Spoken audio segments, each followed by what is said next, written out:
subscribe official iNews channel. Dan jangan lupa klik tombol notifikasinya.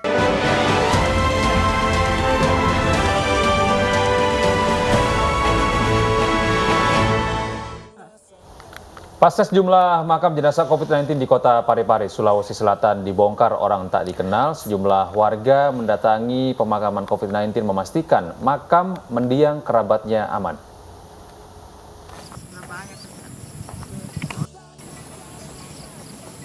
Pasca 7 jenazah COVID-19 di Kelurahan Lemoy, Kecamatan Baju Kiki, Kota Parepare dicuri orang tak dikenal. Sejumlah warga ramai mendatangi pemakaman lantaran khawatir makam kerabatnya ikut dibongkar. Salah satunya adalah Nani, wanita Parubaya asal Kota Parepare ini berziarah ke makam mendiang suaminya lantaran sempat bermimpi jika makam almarhum suaminya mengalami kerusakan. Benar saja apa yang menjadi kekhawatiran Nani terbukti setelah tanah makam suaminya sempat mengalami kerusakan. Ini maka pikirlah bapak nak sabato kesan dak ditawaran dibongkar pak malam dan iya. Tanya warga Parepare, warga asal Kabupaten Maros pun mendatangi pemakaman untuk memastikan makam kerabatnya masih aman. Kalau masuk Ramadan untuk memastikan juga ini karena ada bahwa ini ada jenazah yang diambil jadi dilihat. Hingga kini polisi masih terus melakukan penyelidikan untuk mencari tahu siapa saja aktor di balik pencurian jenazah COVID-19 di kota Parepare. Dari Parepare, Sulawesi Selatan, Ihsan Ansari, iNews melaporkan. 7 makam khusus jenazah COVID-19 di kota Parepare, Sulawesi Selatan dibongkar orang tak dikenal. Kini polisi tengah memburu dalang di balik pembongkaran tersebut.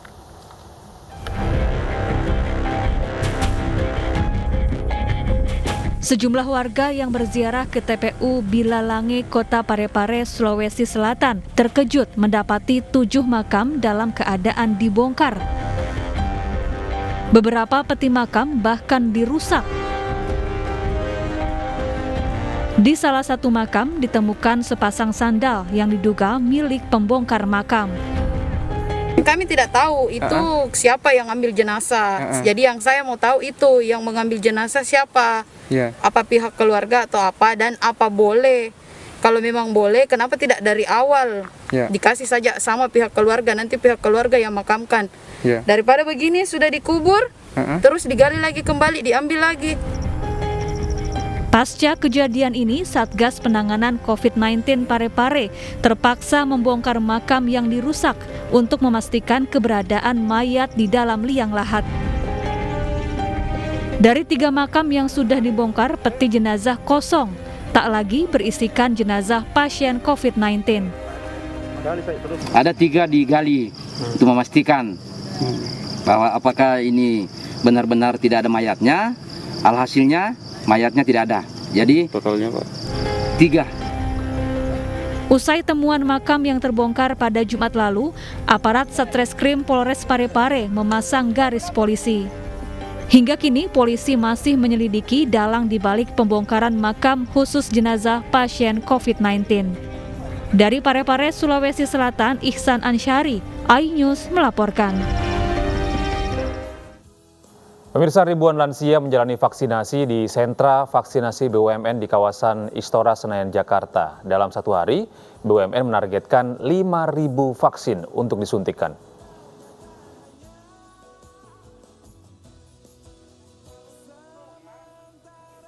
Sentra vaksinasi BUMN di kawasan Istora Senayan sejak pagi hari ramai oleh para lansia yang akan divaksin COVID-19. Target vaksinasi difokuskan bagi lansia dan pekerja publik. Perharinya 5.000 vaksin ditargetkan untuk diberikan kepada mereka yang telah mendaftar. Sementara itu, vaksinasi diberikan khusus bagi lansia dan pekerja publik dengan KTP DKI Jakarta yang sudah didata terlebih dahulu oleh Kementerian BUMN, Kementerian Kesehatan, dan masyarakat berbasis komunitas. Sudah divaksin, saya harap tidak terpapar virus yang mematikan ini. Ya kalau masih ada berikut nanti kan masih ada ya. Ya masih juga biar tuntas semua kalau yang ada penyakit. Sentra vaksinasi BUMN digelar untuk mendukung program pemerintah terkait percepatan vaksinasi nasional yang menargetkan 1 juta vaksin per harinya. Dari Jakarta, Tim Liputan iNews melaporkan.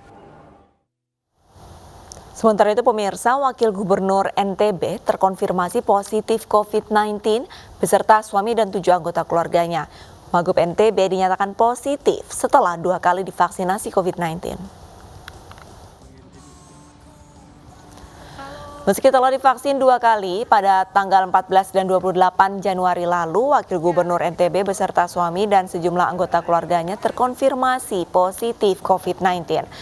Dari hasil pelacakan Wagub NTB terpapar COVID-19 dari salah seorang asisten rumah tangga yang bekerja di Pendopo. Kondisi Wagub NTB tanpa gejala dan menjalani isolasi mandiri. Ia mengimbau warga agar patut taat protokol kesehatan dan tidak takut untuk divaksin.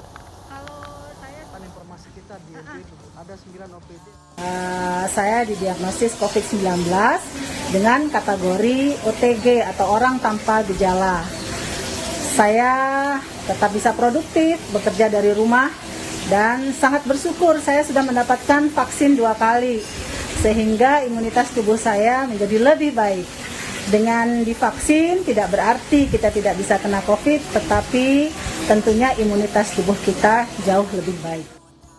Sekolah tatap muka akan kembali dibuka. Berbagai kebutuhan mulai disiapkan untuk pembelajaran di kelas dengan aturan protokol kesehatan. Seperti di Kota 6, Kota Padang Panjang, Sumatera Barat yang berinovasi dengan thermal gate dan kartu absensi dengan sistem chip.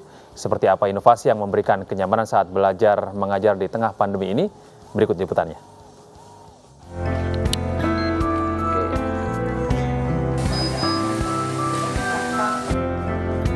Sebagian daerah di Indonesia sudah mulai memberlakukan belajar tatap muka dengan menjalankan protokol kesehatan yang ketat. Salah satunya dengan memeriksa suhu tubuh siswa sebelum masuk area sekolah.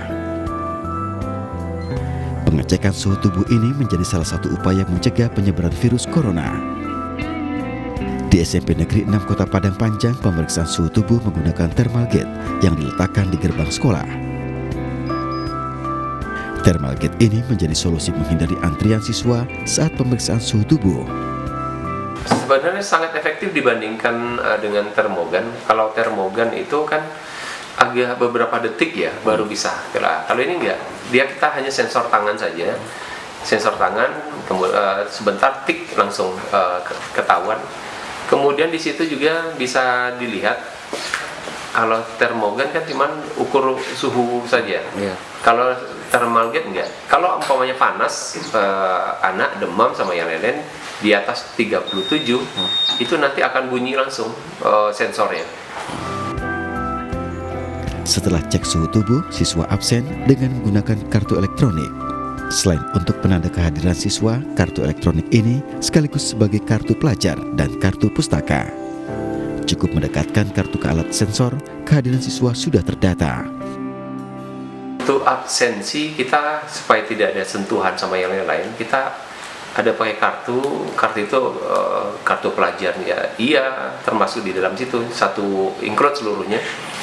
Kartu pelajar, kemudian ada kartu pustaka juga termasuk absensi.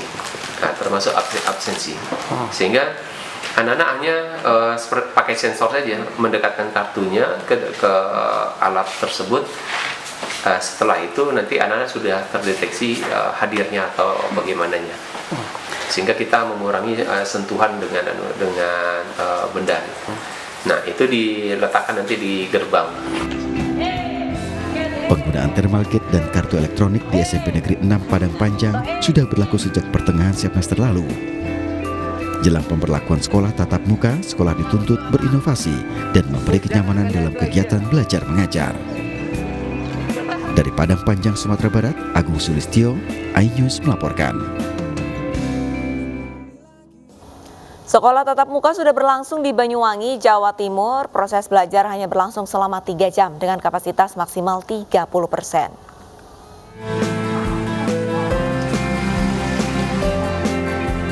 Aktivitas belajar mengajar tatap muka di Banyuwangi, Jawa Timur sudah digelar dengan menerapkan protokol kesehatan. Di Sekolah Dasar Negeri 2 Tukang Kayu, Kelurahan Tukang Kayu, orang tua diwajibkan mengantar anaknya hingga ke depan kelas. Mengukur suhu dan mencuci tangan dilakukan ketika siswa masih berada di sepeda motor orang tuanya. Siswa yang ikut pembelajaran tatap muka hanya kelas 4, 5, dan 6. Siswa diwajibkan selalu memakai masker selama 3 jam belajar dengan 2 mata pelajaran. Pihak sekolah juga tidak memberikan jam istirahat untuk membatasi mobilitas siswa. Dengan belajar hanya 3 jam pelajaran, anak-anak bisa dijemput kembali, kemudian penjemput ini menempati posisi yang sudah ditentukan sehingga tidak ada jam istirahat, dan setiap level kelas ini kedatangan dan kepulangan selisih 10 menit. Dinas Pendidikan Kabupaten Banyuwangi menyebutkan ada 1.150 sekolah yang terdiri dari SD dan SMP yang mendapatkan rekomendasi untuk sekolah tatap muka dengan menerapkan protokol kesehatan.